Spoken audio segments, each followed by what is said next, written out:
आज बेहद खास दिन है। आज यौम अक़लियती हुकूक है। 1992 से हर साल 18 दिसंबर को अक़लियती हुकूक का दिन मनाया जाता है। हिंदुस्तान समेत पूरी दुनिया में इस दिन अक़लियतों को बेदार करने के लिए ख़ास तकरीब का इनेकाद किया जाता है। इस मौके पर अक़लियती कमीशन समेत तमाम इदारे मुख्तलिफ तकरीब का इनेकाद करती हैं। ये दिन अक़लियती तबके से ताल्लुक़ रखने वाले लोगों को आगे लाने और उनके हुकूक की हिफाजत करने के लिए मनाया जाता है। बता दें कि हिंदुस्तान में मुस्लिम, सिख, ईसाई, बौद्ध, पारसी और जैनियों को अक़लियतों में शामिल किया जाता है। अक़वाम मुत्तहिदा की जनरल असेंबली ने 1992 में 18 दिसंबर को ही अक़लियती हुकूक के दिन को चुना था। अक़लियती मजहब, ज़ुबान, कौमियत और ज़ात की बुनियाद पर होते हैं। अक़वाम मुत्तहिदा ने तब कहा था कि ममालिक को अक़लियती सकाफ़त, मजहब वगैरह की हिफाजत करने के लिए कदम उठाने होंगे ताकि उनका वजूद ख़तरे में न आए। मौजूदा दौर में मुल्क के जिस तरह के हालात हैं उस हिसाब से आज का दिन और भी अहम हो जाता है। जामिया तशद्दुद मामले के अपडेट के लिए हमारे साथ जी मीडिया के नुमाइंदे आशिफ इकबाल जामिया से जुड़ गए हैं। जामिया का आपको पल पल का अपडेट भी देंगे, लेकिन पहले आपको जी मीडिया के नुमाइंदे शुएब रजा के पास लिए चलेंगे जो इस वक्त बराह रास्त दिल्ली अक़लियती कमीशन के सदर ज़फ़रुल इस्लाम के साथ मौजूद हैं।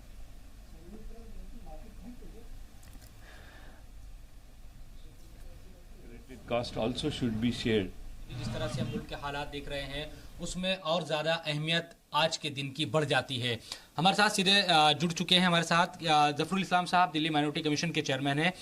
ज़फ़र साहब, जो माइनॉरिटी राइट्स डे आज है, कितना मानते हैं आप कि कितना तहफ़्फ़ुज़ अक़लियतों के हुकूक का आज हो पा रहा है? नहीं, अगर आप हिंदुस्तान की बात कर रहे हैं तो मैं समझता हूँ कि अक़लियतों के हुकूक का तहफ़्फ़ुज़ नहीं हो रहा है। और ये मैं याद दिलाऊं आपके जो नाज़रीन हैं उनको कि 1992 में अक़वाम मुत्तहिदा ने एक करारदाद पास की थी जिसमें ये कहा था कि लिंग्विस्टिक, कल्चरल, रिलीजियस और एथनिक माइनॉरिटीज़ की हिफाजत करना हर मुल्क का फ़र्ज़ है। और उसी वजह से हमारे मुल्क में नेशनल माइनॉरिटीज़ कमीशन बना था, एक्ट बना था। और उसके बाद ही उसी एक्ट में लिखा हुआ था कि हर स्टेट को अपने यहाँ एक कमीशन बनाना चाहिए। तो मुल्क में मुख्तलिफ़ जगहों पे, हर जगह तो नहीं बना लेकिन मुख्तलिफ़ जगहों पे बना। लेकिन हकीकत यह है कि हमारी जो माइनॉरिटीज़ यहाँ पे हैं, यानी लिंग्विस्टिक हैं, उनका भी ख्याल नहीं रखा जा रहा। एक ज़बान को थोपने की यहाँ बात हो रही है। और उसी के साथ जो कल्चरल है, कल्चर को ख़त्म किया जा रहा है। लिंग्विस्टिक को भी, लैंग्वेजेस को ख़त्म किया जा रहा है। और जो रिलीजियस जो राइट्स हैं, चाहे मुस्लिम के हों, क्रिश्चियन के हों, सिख के हों, सबको हम देख रहे हैं कि ये पामाल कर रहे हैं, उनकी हुकूक की नहीं करते हैं। और ये कमीशन बनाए हुए हैं तो सही माने में कमीशन कुछ ना कुछ ज़रूर काम करते हैं, लेकिन ये कि उनको सही जो पावर मिलना चाहिए वो गवर्नमेंट ने उनको पावर नहीं दिया है। तो जब तक हमारे जो जो जो जो एक्ट बने हुए हैं उसमें तब्दीली नहीं होगी और इसको मज़ीद जो है टीथ नहीं मिलेगा और मज़ीद इसको मसलन तफ्तीशी उनको हक़ नहीं मिलेगा, तब तक जो है इसमें जान नहीं आएगी। 6 माइनॉरिटीज़ है सर्टिफाइड, उसमें मुस्लिम है, सिख है, ईसाई है, बौद्ध है, जैन है और पारसी है। मेरा सवाल ये है कि किस हद तक कमीशन को मजबूत किया गया, क्योंकि माना यह जाता है कि जिसकी हुकूमत होती है, चाहे नेशनल माइनॉरिटी कमीशन हो या कोई भी स्टेट का माइनॉरिटी कमीशन हो, उन्हीं के जो लोग हैं चेयरमैन बनते हैं और कई साल हो जाते हैं। हमने देखा है कि नेशनल माइनॉरिटी कमीशन की जो रिपोर्ट बनती है सालाना, वो संसद के पटल तक नहीं जाती। वो रिपोर्ट बनती है, तमाम आंकड़े होते हैं। आपकी रिपोर्टों का भी यही हाल है, पिछले 2 साल में कोई विधानसभा में पेश नहीं हुई। तो आंकड़े जो भी आप या तमाम जो चीज़ें इकट्ठा करते हैं साल भर, उस पर चर्चा तक विधानसभा में नहीं होती, वो जाती नहीं। तो फिर कमीशन का किस तरह के इख्तियारात हैं और फ़ायदा क्या है कमीशन का अगर ये तमाम चीज़ें होती है? नहीं, पहले मैं इस्लाह कर लूँ कि कम से कम हमारा जो कमीशन यहाँ दिल्ली में है ये आम आदमी पार्टी का नहीं है। ये हम 3 लोग हैं यहाँ पे, मैं हूँ और 2 हमारे मेंबर हैं, सिस्टर अस्तासिया गिल हैं और सरदार कुछ करतार सिंह कोचर हैं। ये कोई भी कभी भी आम आदमी पार्टी के मेंबर नहीं थे, इसलिए ये गलत फहमी है। गवर्नमेंट ने तलाश किया कि कौन लोग मुनासिब होंगे और उन्होंने हमको चुना, ये अलग बात है। लेकिन ये हकीकत है कि हमारे कानून में जो टीथ होना चाहिए, जो उसमें जो जान होनी चाहिए, जो उसको पावर्स होनी चाहिए, वो काफ़ी हद तक नहीं है। मसलन ये है कि हम तनफीजी जो है एग्जीक्यूटिव पावर नहीं रखते हैं, इसी के साथ हम तफ्तीशी पावर जो है वो पुलिस के ज़रिए कराते हैं और पुलिस जो चाहती है वो लिख के भेज देती है। तो जब तक ये चीज़ हमारे पास नहीं होगी, ऐसे हमारे पास काफ़ी और बजट होना चाहिए। हम इसको मांग रहे हैं अपनी रिपोर्टों में, 2 रिपोर्टें हैं लेकिन वो रिपोर्टें असेंबली में नहीं पेश हुई, हालांकि उनको पेश होना चाहिए था। सरकार भी, हालांकि सरकार हमको रोकती नहीं है बिल्कुल, यानी ये हकीकत है कि सरकार ने हमारे किसी भी काम में बाधा नहीं डाला, वो रोकने की कोशिश नहीं की, लेकिन उसी के साथ साथ जो एक्टिव सपोर्ट होता है वो भी हमको नहीं मिलता है। अगरचे उन्होंने हमारी बहुत सी बातें सुनी हैं, जैसे स्कॉलरशिप और लोन वगैरह के बारे में जो लिमिट होती है वो बढ़ा दी गई है। ये सब चीज़ें कुछ हुई हैं, छोटी मोटी चीज़ें होती हैं, लेकिन ये कि कोई बड़ा काम जो है वो नहीं हो पा रहा है। और शायद उससे कि जो मुल्क में एक माहौल बना हुआ उसकी वजह से दिल्ली में और दिल्ली के बाहर भी इसी किस्म का माहौल बना हुआ है। अनस्तेसिया गिल मैडम भी हमारे साथ है, माइनॉरिटी कमीशन की आप मेंबर है। मैडम, मैं आपसे ये जानना चाहता हूं कि जो मौजूदा वक्त है, जो मौजूदा माहौल है, तो आप लोगों के लिए भी चैलेंजेस है क्या? किस तरह की शिकायतें ज़्यादातर आप लोगों के पास आ रही है? क्या उस पर आप लोग एक्शन किस हद तक ले पाते हैं? हमारे पास जो खास यहाँ पर जो शिकायतें आती हैं लोगों की, वे पुलिस से संबंधित हैं, क्योंकि कहीं पर उनके ऊपर फेक कंप्लेंट्स डाली जाती हैं, उन्हें तंग किया जाता है। और अभी ही मैं हिंदू पेपर पढ़ रही हूँ, 2 दिन में क्या हो रहा है।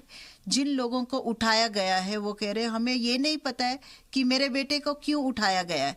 वो कह रहे वो तो रोजी रोटी कमाने वाला एक ही मेरा बच्चा था, बूढ़ा बाप है, तो मुझे अभी तक ये भी नहीं पता है मेरा बच्चा कहाँ पर है, which is against the law.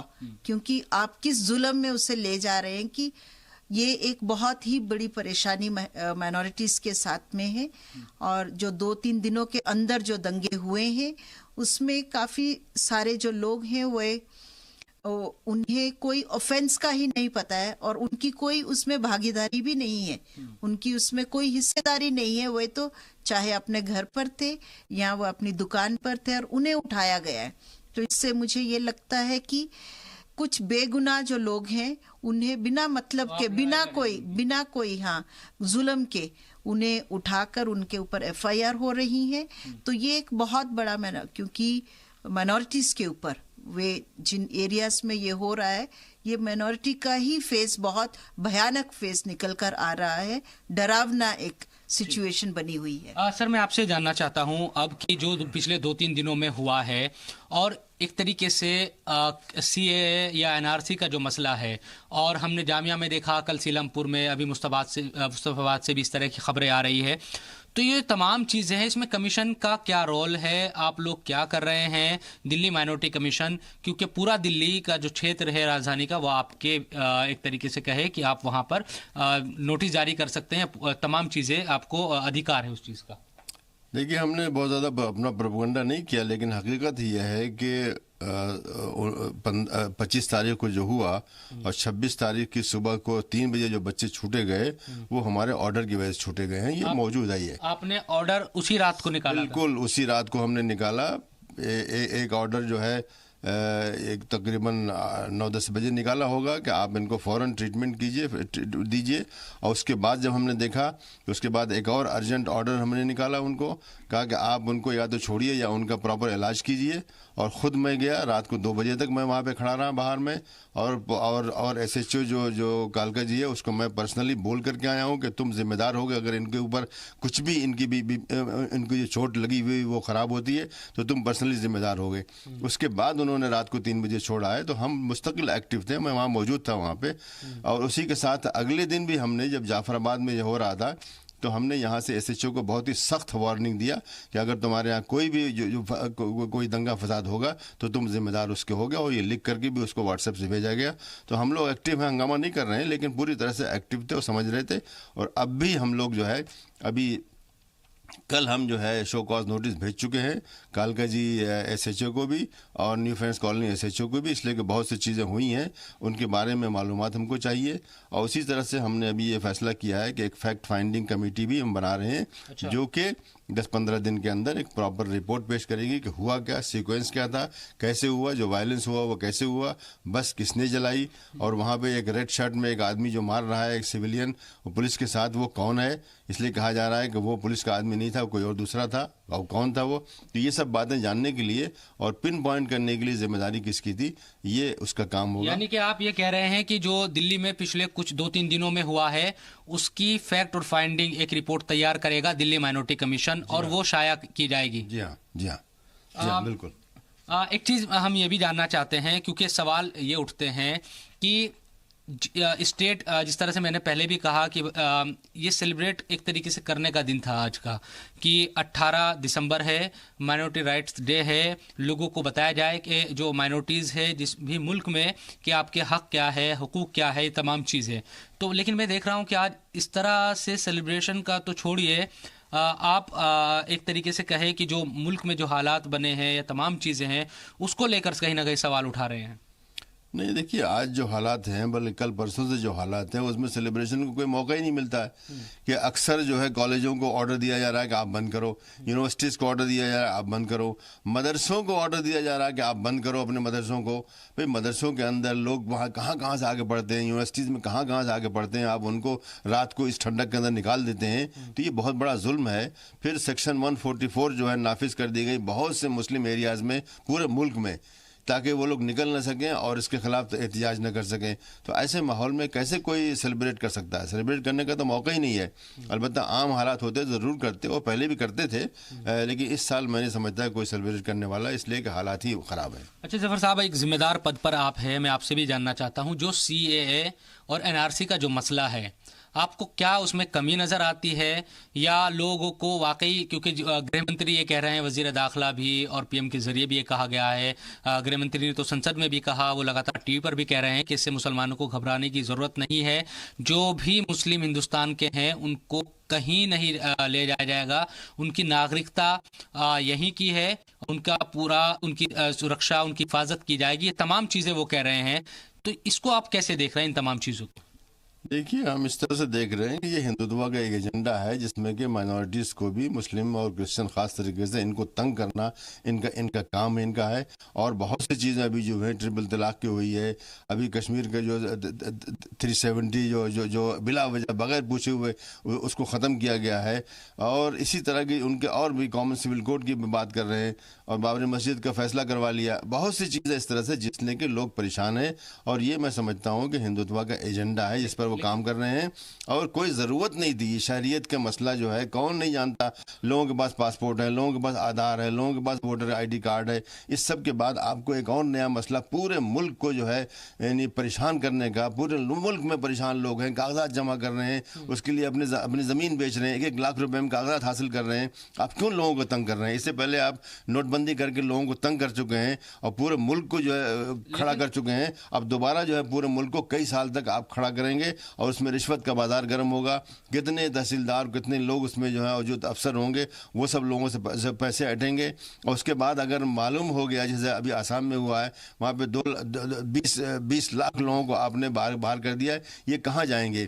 क्या सरकार के पास इतना पैसा है कि उनको जेल में रखकर उनको खाना खिलाएगी? उनको क्यों ऐसा कर रहे हैं? जबकि हमारी ये है कि घुसपैठियों की पहचान होना जरूरी है, इसलिए वो ये NRC भी करना जरूरी है और CAA लेकर आई है, क्योंकि अफगानिस्तान, पाकिस्तान और बांग्लादेश में अकलियतों पर जुल्म होते हैं, वो हिंदुस्तान आना चाहते हैं। भाई, ये तो एक बहाना है। असल में क्या है कि जब NRC नाफिज होगा और उसमें मुसलमान बाहर किए जाएंगे और कुछ दूसरे लोग भी बाहर किए जाएंगे, तो ये दूसरे लोग जो बाहर किए जाएंगे उनके लिए उन्होंने एक चोर का दरवाज़ा बना दिया है कि वो अभी एफिडेविट देंगे कि मैं पाकिस्तान से आया हूँ, एफिडेविट देंगे मैं बांग्लादेश से आया हूँ, एफिडेविट दे देंगे कि मैं श्रीलंका से, मैं अफगानिस्तान से आया हूँ, और उनको ले लिया जाएगा। हमारे यहाँ तो एफिडेविट बहुत बनते हैं, जानते हैं आप, कोई भी कर सकता है। तो एक चोर दरवाज़ा उनके लिए बनाया गया। असल ये है कि मुसलमानों को बाहर करो और इस तरह से उनको हाशिए पे खड़ा करो, और फिर ये बरसों ये मामला चलेगा। मुमकिन 20-30 साल के बाद उनको नेशनलिटी मिल जाए, लेकिन उस बीच में 1-2 उनकी जो नस्लें हैं वो तबाह हो जाएंगी, और उनका मकसद यही है, हिंदुत्व का ही मकसद है। मसले का हल क्या है? अब अगर इस तरह से टकराव होगा, तो क्योंकि जो शाही इमाम है जामा मस्जिद के, उन्होंने कहा कि NRC अभी लागू नहीं हुआ है पूरे देश में, CAA एक्ट बना है, सीएए कानून के तौर पर बना है, एक्ट बना है, वही नाफिज हुआ है, अभी एनआरसी लागू ही नहीं हुआ, तो दोनों को अलग देखने की जरूरत है क्या? दोनों जुड़े हुए हैं, एक ही सिक्के के दो पहलू हैं।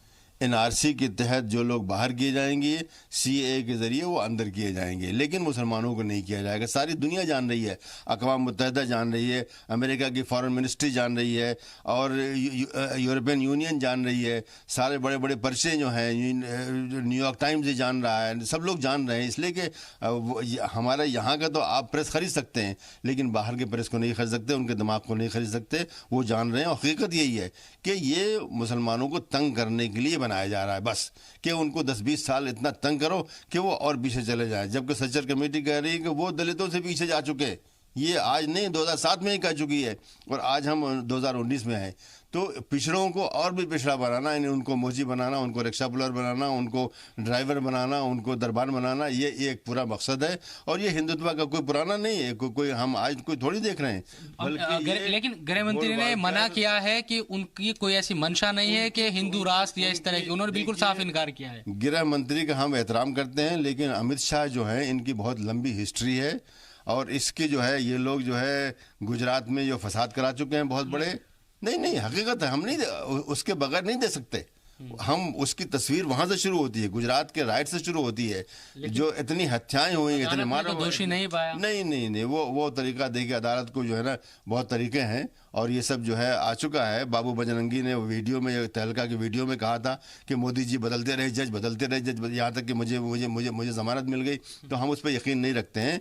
अगर सच्चा हो, जस्टिस लोया की मौत हो गई, आज तक कोई ठीक से इंक्वायरी हुई, तो एक दिन आएगा, मैं समझता हूँ एक दिन आएगा, जबकि बहुत सी चीज़ें जो कि आज छुपी हुई वो सामने आएंगी। तो ये उनका एक एजेंडा है, वो चाहते हैं कि मुल्क की सबसे बड़ी अक़लियत है उसको और धकेला जाए और उसको तंग किया जाए। और मैं समझता हूँ कि इसके अलावा कोई और इलाज नहीं है कि इसको वापस लिया जाए। एनआरसी पहले से मौजूद था, वो ठीक था, और सीएए पहले से मौजूद था, वो उसको रखा जाए। नए लाने की क्या ज़रूरत है, जिसके अंदर आप कह रहे हैं अगर अफगानिस्तान के सिख और हिंदू जो है।